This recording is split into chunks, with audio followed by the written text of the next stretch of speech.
कुफ्र टूटा खुदा खुदा करके, आपको मालूम है कब से बातें हो रही हैं ये, निगरान सेटअप क्या होगा, कौन नायब निगरान वज़ीर आज़म होगा, असम्बली कब तहलील होगी, ये आपको पता कब से चल रही है, महीनों से बात हो रही है इसके ऊपर।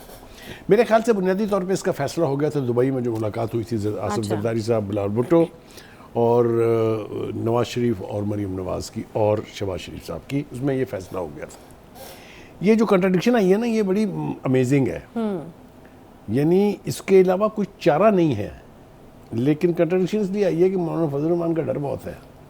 हाँ, आपको मतलब वो तो इलेक्शन के हक में ही नहीं है सिरे से, वो तो कहते हैं 1 साल डेफर करें। नहीं, वैसे उनका खौफ वैसे बुखारी साहब बहुत ज़्यादा, वो तो मुलाकातों की कि मुलाकात प्लान ही नहीं थी, तो वैसे ऐसे अचानक हो गई। तो मतलब कहने का ये है कि ये बात अब तय हो गई है कि 8 तारीख को असम्बली जो है उसका ऐलान हो जाएगा कि 8 को हम इसको डिसॉल्व कर रहे हैं। और बुनियादी वजह उसकी ये है, हम अपने प्रोग्राम में अपने नाज़रीन को बता चुके हैं कि अगर आप इसको 2 दिन पहले असम्बली को डिसॉल्व करते हैं तो आपको इलेक्शन के लिए 90 दिन का वक्त मिल जाता है इलेक्शन कमीशन को। सही। अगर आप उसकी मुद्दत पूरी होने देते हैं तो फिर आपके पास 60 दिन का वक्त है। ये 60 और 90 की जो है ये जंग है क्या? हाँ।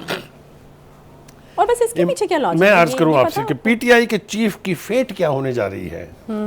उसका पहले ख्याल ये था कि यही हुकूमत जो है उसके बारे में हतमी फैसला करेगी। अच्छा। लेकिन मेरे ख्याल से ये थॉट प्रोसेस जो है ये नून लीग में कसरत से पाया जाता है कि ये अजाब अगर हमने अपने गले लिया तो हमारा इलेक्शन में नुकसान होगा। सही है। एक दूसरा रिस्क ये है कि अगर सिंपैथी लेवल जनरेट हो जाता है तब भी उन्हें नुकसान होगा, उनकी इलेक्शन कैंपेन की ऐसी तैसी होगी। लिहाजा ये तो फैसला उन्होंने ज़हनी तौर पर कर लिया है कि ये निगरान हुकूमत के खाते में सर डालें। ठीक है, ठीक हो गया। हाँ। 3 महीने का वक्त इसलिए चाहिए कि अगर निगरान हुकूमत ने फेट डिसाइड करनी है पीटीआई के चीफ की, तो एक बड़े ओहदे पर फाइज शख्स का रिटायर होना बहुत ज़रूरी है। सही है। वो रिटायर होंगे सितंबर में। आप समझ नहीं है ना मेरा इशारा किस तरह, या खुल के कहें? नहीं, कहते हैं आप खुल के। हाँ, मेरे ख्याल से चीफ जस्टिस साहब जो हैं बंदयाल साहब, वो 16 सितंबर को गालिबन, नॉट एग्जैक्टली, लेकिन सितंबर के महीने में रिटायर हो जाएंगे। और जस्टिस काजी तो वो जो एक रेडीमेड इमीडिएट इंस्टेंट कॉफी की तरह से रिलीफ मिलता था, अच्छा, वो नहीं, पीटीआई के चीफ को वो नहीं मिलेगा। तो एक तो ये वजह है उसकी। दूसरी वजह ये कि ये खतरात भी हमने सुने कि भाई ये इंटरम सेटअप जो है वाकई 3 महीने के लिए या 60 दिन के लिए रहेगा या लंबा चलेगा, क्योंकि इस पे बहुत ज़्यादा जो है भाम है। बहुत इसके ऊपर पीडीएम के ऊपर भी शक व शुबहात थे कि ये जो भी निगरान सेटअप लाएंगे इसको देर तक इस्तेमाल करेंगे। सही है। एस्टेब्लिशमेंट के हवाले से भी कहा जाता है कि चूंकि निगरान सेटअप जो है वो चलाती ही एस्टेब्लिशमेंट है, इसलिए ये फैसला कि 3 महीने के लिए है कि कितने अरसे के लिए है ये उन्होंने करना है। सही। अब उनके पास इसको एक्सटेंड करने के जवाब क्या हो सकते हैं उस पर बात कर लेते हैं, बहुत जरूरी है बात करना। सेंसस, मर्दमशुमारी एक गले में फंसी हुई हड्डी है, एमक्यूएम उसके साथ लटकी हुई है। सही है कि जनाब जब तक आप नई मर्दमशुमारी के मुताबिक हल्का बंदियां नहीं करेंगे और हमारी आबादी कराची की जो है उसको सही नहीं गिनेंगे तो हम तो जनाब इलेक्शन नहीं मानते। हाफिज नईम रहमान साहब भी मैदान में आ गए। अब हाफिज नईम रहमान साहब जमात इस्लामी से उनका ताल्लुक है, वो भी आपने देख लिया है कि वो भी क्या फरमा रहे हैं इस हवाले से। जो एक और अहम बात जिसकी तरफ इशारा बहुत ज़रूरी है वो ये है कि हमारे इल्म में है, इंटीरियर मिनिस्टर कह चुके हैं, कंवर दिलशाद साहब का भी एक बयान में हमारे सामने है, इलेक्शन कमीशन के ज़राए भी ये बात कह चुके हैं कि पुरानी ही मर्दमशुमारी के ऊपर आइंदा इलेक्शन के लिए काम शुरू हो गया है और पुरानी ही मर्दमशुमारी पर इलेक्शन होंगे। ठीक है।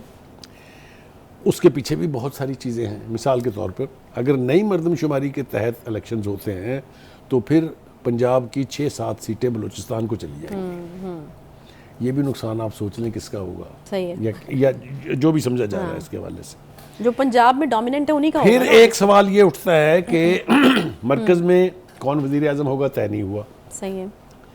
केपीके में तो अभी इस निगरान सेटअप चल रहा है। सिंध की असम्बली जब डिज़ोल्व होगी तो केयर टेकर कौन होगा, बलूचिस्तान में केयर टेकर कौन होगा, ये सारे मसले हैं ना। ये और वो जो भी होंगे वो किसकी तरफ उनका टिल्ट होगा, क्या वो इंडिपेंडेंट होंगे, क्या वो सिर्फ फौज की बात मानेंगे जो वो कहती है, एस्टेब्लिशमेंट कह लें, फौज तो बराह रास्त निकल गया मुँह से मेरे। ठीक है जी, it's a long way to go. जब हाँ, it's a long way to go. देखिए गुजारिश ये है मर्दमशुमारी जैसा मैंने कहा कि ये गले में फंसी हड्डी है, असूली तौर के ऊपर तो हर 10 साल के बाद सेंसस होना चाहिए, क्योंकि इस 10 साल में जिन लोगों ने 18 साल की उम्र पूरी कर ली है, यानी जो 17 साल का था वो अब 27 नहीं तो 26 साल का है, जो 18 साल का था वो अब जिसने होना था 18 साल का, वो आप देखें 10 साल में कहाँ से कहाँ बात पहुँचती है।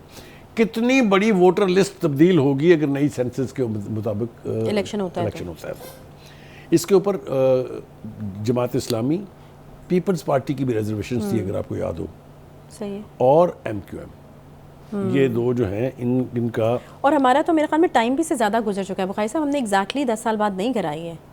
हाँ जी, हमारे तो 12 साल हो गए, 12 साल से भी है, ज़्यादा हो गया, 12 साल और उससे पहले जो हुई थी वो मेरे ख्याल से 17-18 साल के बाद हुई थी। तो ये हमारे यहाँ एक मिसनोमर है, इसको मेरे ख्याल से 10 साल के बाद यकीनी तौर पर सेंसस जो है वो होना चाहिए, वरना। अच्छा, एक और पते की बात इसमें मुझे बतानी ज़रूरी है नाज़रीन के लिए, वो ये है कि जब ऐलान होगा असेंबली की तहलील का तो समरी जो है वो जाएगी प्रेसिडेंट साहब। अच्छा, और अगर वो उसके ऊपर साइन नहीं करते हैं तो 48 घंटे के अंदर अंदर ये ऑटोमेटिकली डिसॉल्व हो जाएगी। सही है, और इसीलिए वो मार्जिन रख के मेरा ख्याल है 8 तारीख का फैसला। अब आपको समझ आ गई, क्योंकि 12 अगस्त को असेंबली ने ऑटोमेटिकली डिसॉल्व हो जाना है। सही है, तो 10 तारीख को किया जा सकता था, लेकिन वो रिस्क नहीं लिया गया ना। एक और पहलू इसका जो है वो ये है कि पिछले 2 इलेक्शन से कॉन्टिन्यूटी जो है वो असेंबली की नहीं टूटी थी, लेकिन इस बार टूट रही है। लेकिन इस बार टूट जाएगी, क्योंकि आप असेंबली को उसकी मुद्दत से 48 घंटे पहले डिसॉल्व कर रहे हैं। तो ये एक नुक्ता ऐसा है जिसको बज़ाहिर तो ये कोई बहुत बड़ी बात नजर नहीं आती है। बुखारी साहब तो बड़ा इंसिस्ट कर रहे हैं इसके ऊपर कि नहीं, लेकिन जो कॉन्टिन्यूटी है जमहूरियत की वो इंटरप्ट जरूर होगी। अब आ जाए जनाब